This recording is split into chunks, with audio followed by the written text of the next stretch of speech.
Good morning. This is Inside Nigerian Leadership Television. My name is Winifred Ugbebo.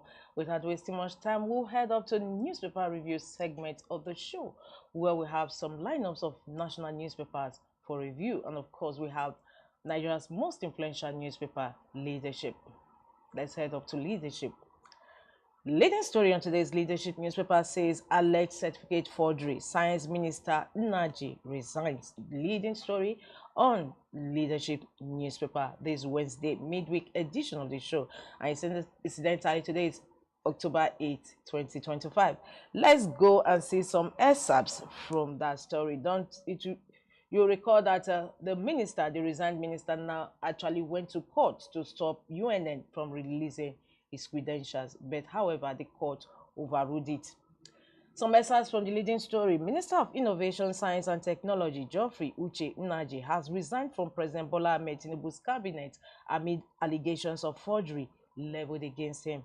The President's Special Advisor on Information and Strategy, Bayo Onanuga, confirmed the resignation in a statement issued on Tuesday, noting that the President had accepted it in good faith. Nnaji's travail started after the media outfit Premium Times published the outcome of his extensive investigation into Nnaji's alleged certificate forgery case. Another media outfit, People Gazette, had earlier in 2024 published stories accusing him of allegedly forging his National Youth Service Corps certificate. Nnaji, however, disputed the Premium Times story, claiming the allegation was the handiwork of political opponents in his state of Enugu.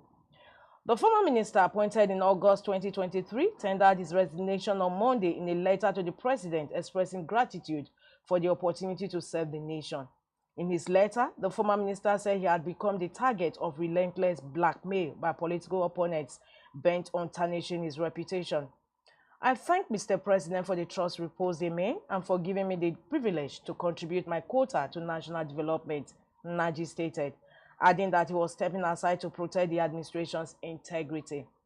President Tinubu, in accepting his resignation, commended Nnaji for his service to the nation and wished him well in his future endeavors. As from today's leading story on Leadership newspaper, alleged certificate forgery. Science Minister Nnaji resigns. We have other stories, gracing the cover of Leadership today. And of course, we have that of Senator Natasha Akpoti-Uduaghan, who we all know resumed yesterday after 6 months of suspension from the Senate. Natasha resumes in Senate after 6 months suspension, and because Leadership story continues on page 19 of Leadership. Let's take some excerpts, and of course we have video of her resumption yesterday at the Senate.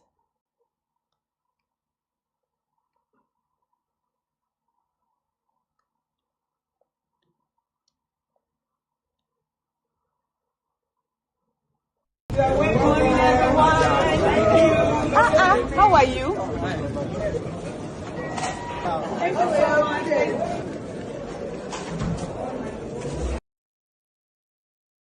Thank you, I appreciate it. Good morning, everyone. How are you? Thank you so much.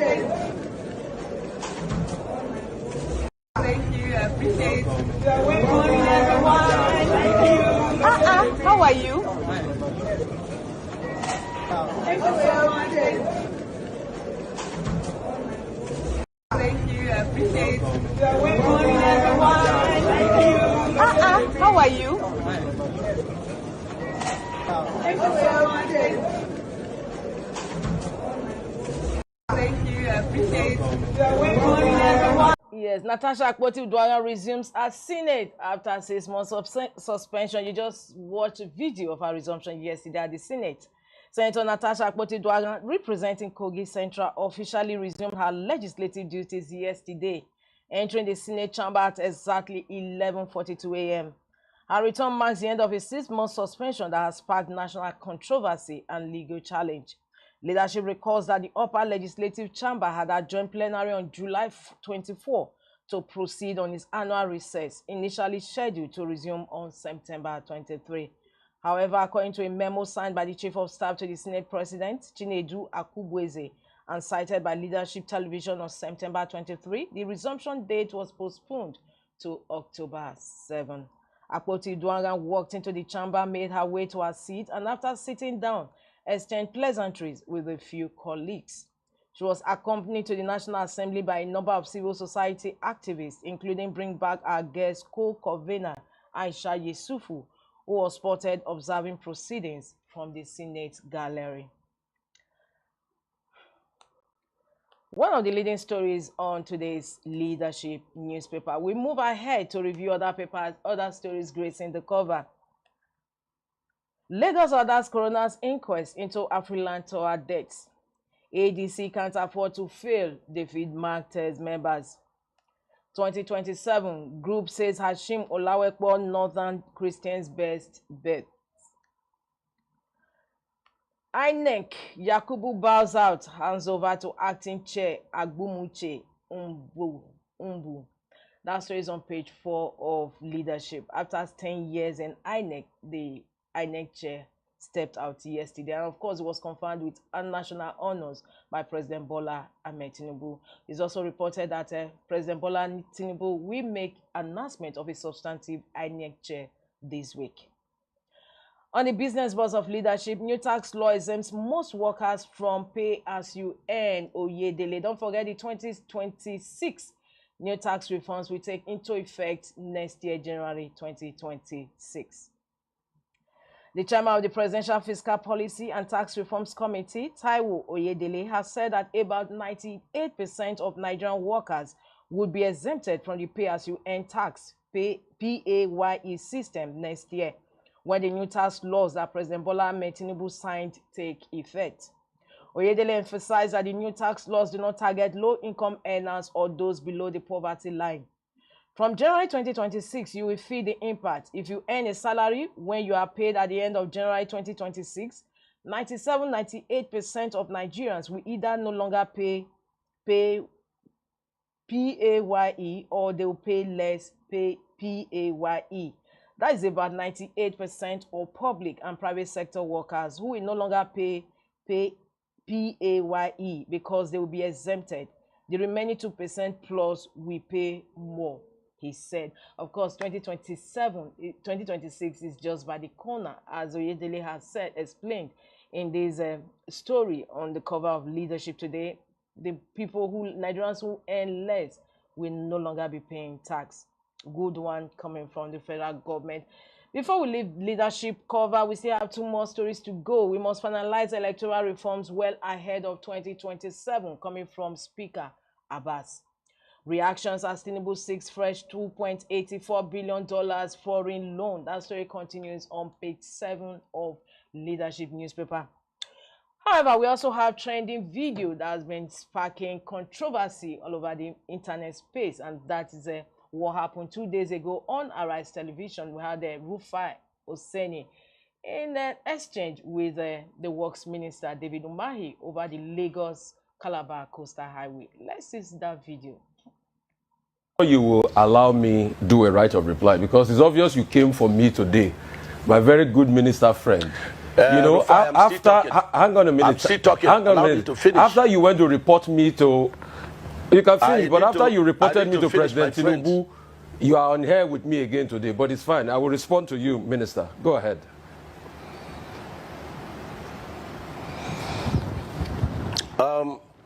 You were quoting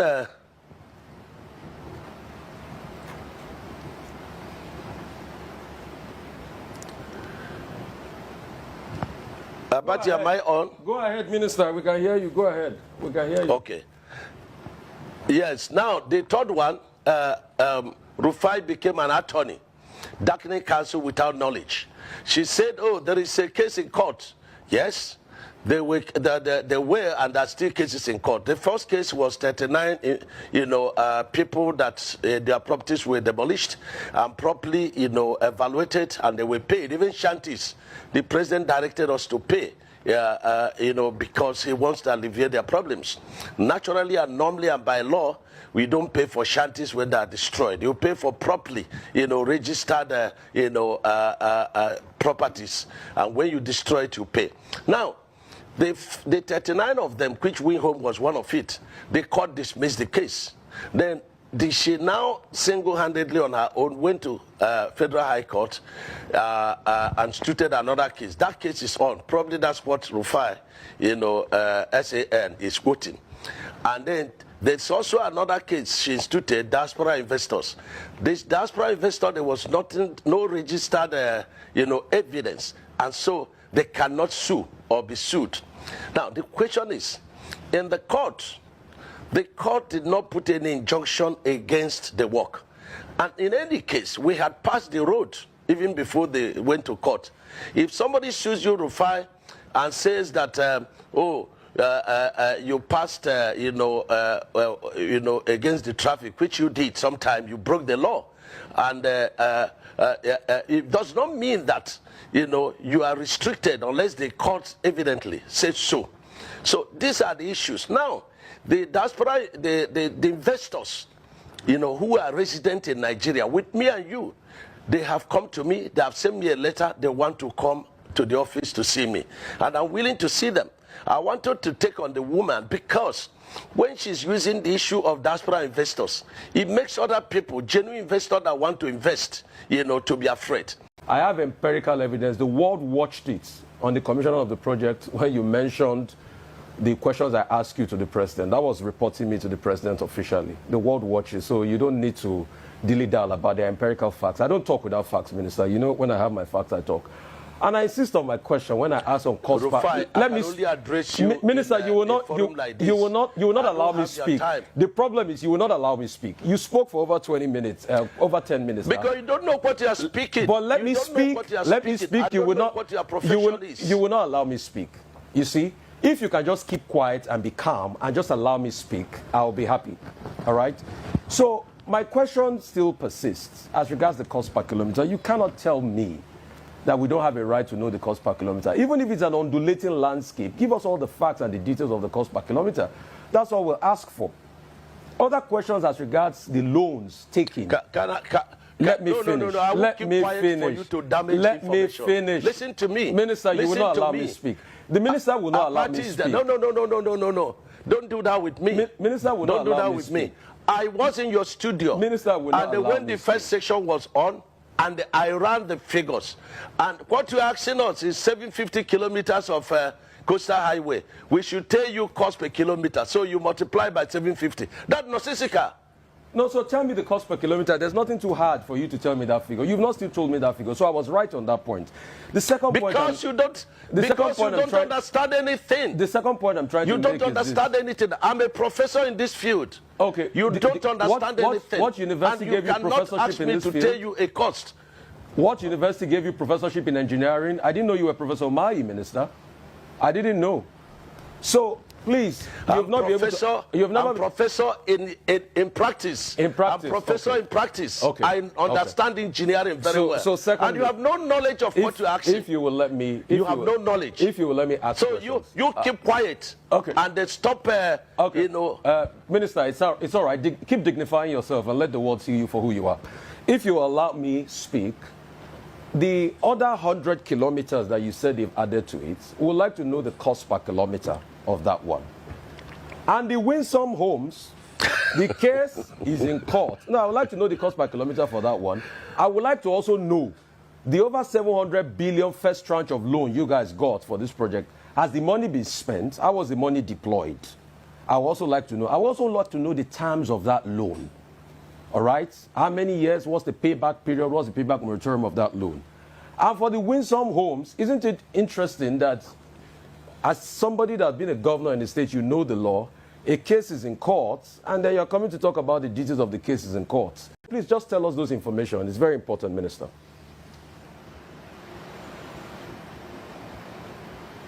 Come to learn, one, how to talk. Number two, Mayo. You answer the question. How have the loan been spent? What's the cost per kilometer of these new 100 kilometers? How much is it going to cost? And how has the cost been spent? All right, Minister Mahi, you have the floor. Welcome back. You just watched the face-off between the Works Minister David Umahi and Arise TV anchor Rufai Oseni over the Lagos Coastal Highway debacle. Moving away from there, we'll continue our review of Leadership newspaper where we are on page 3, our stand. Today's stand is on Katsina's Amajiri Education Reform Drive. Today's stand in Leadership newspaper.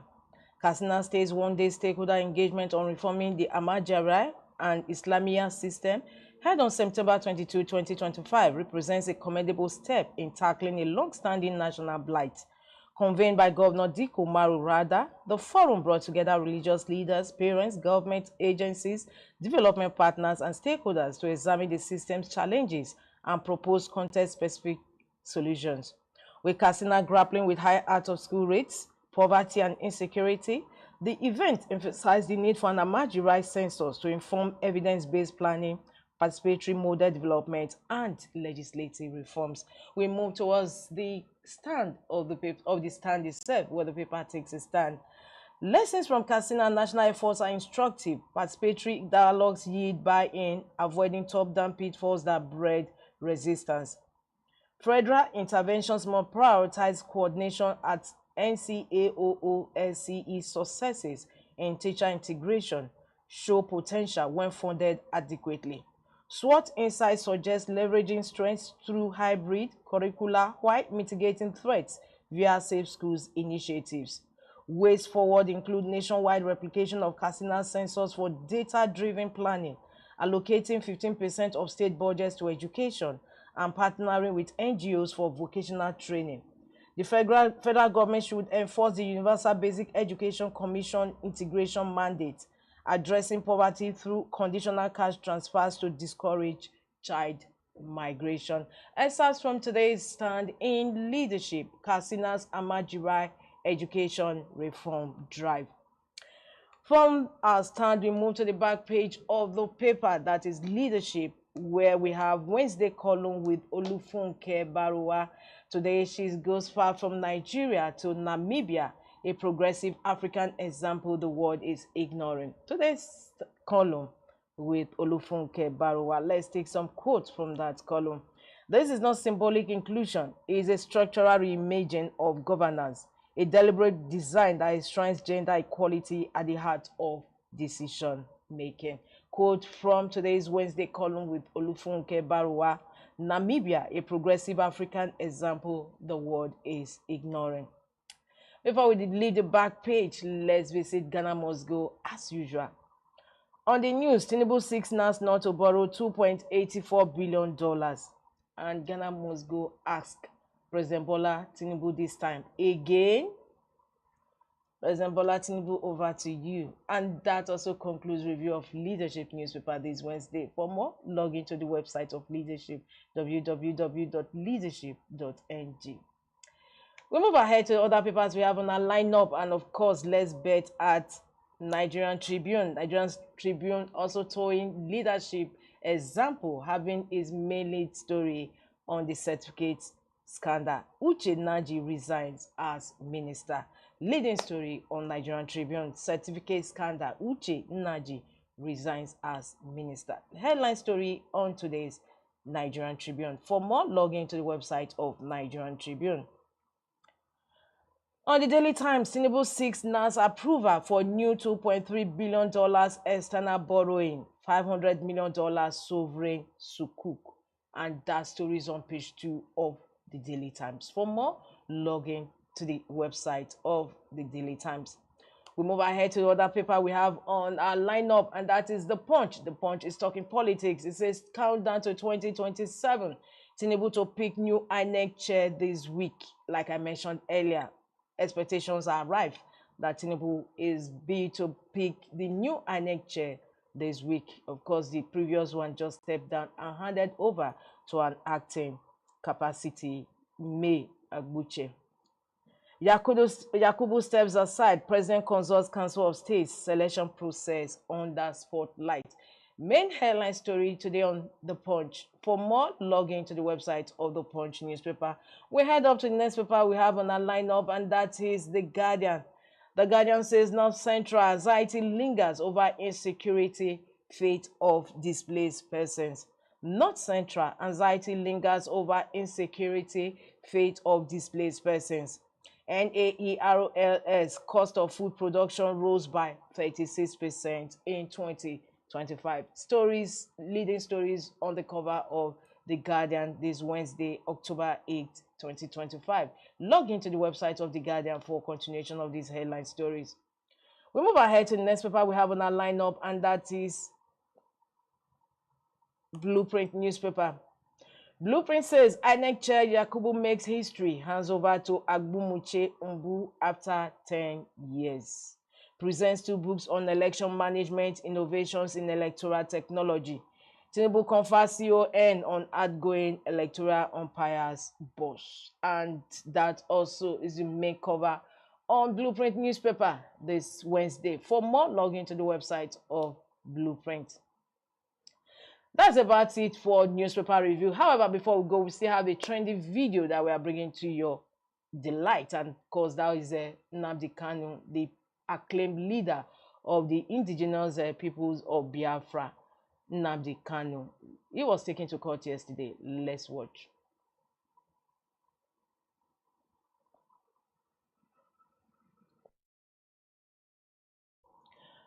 It's on. Play the video. Let's quickly see the next paper we have on our lineup, which we ignored, and that is Daily Sun. Daily Sun is also still on certificate forgery scandal. Tinubu's minister Uche Nnaji resigns. Tenders letter after meeting with president cites blackmail.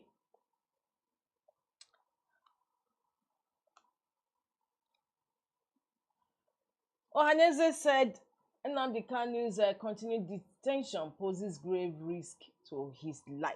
Let's have that video.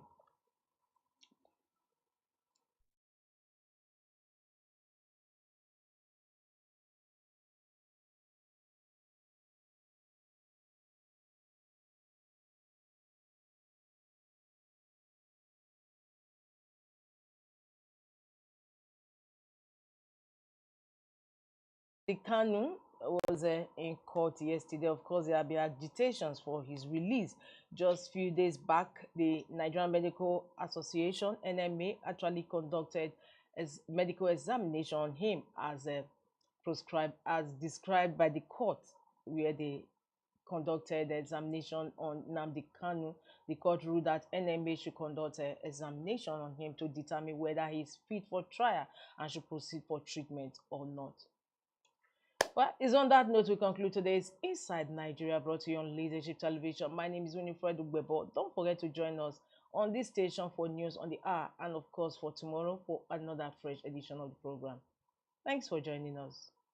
Thank you for watching. For sponsorship and advert placements, please contact 080-3688-6158.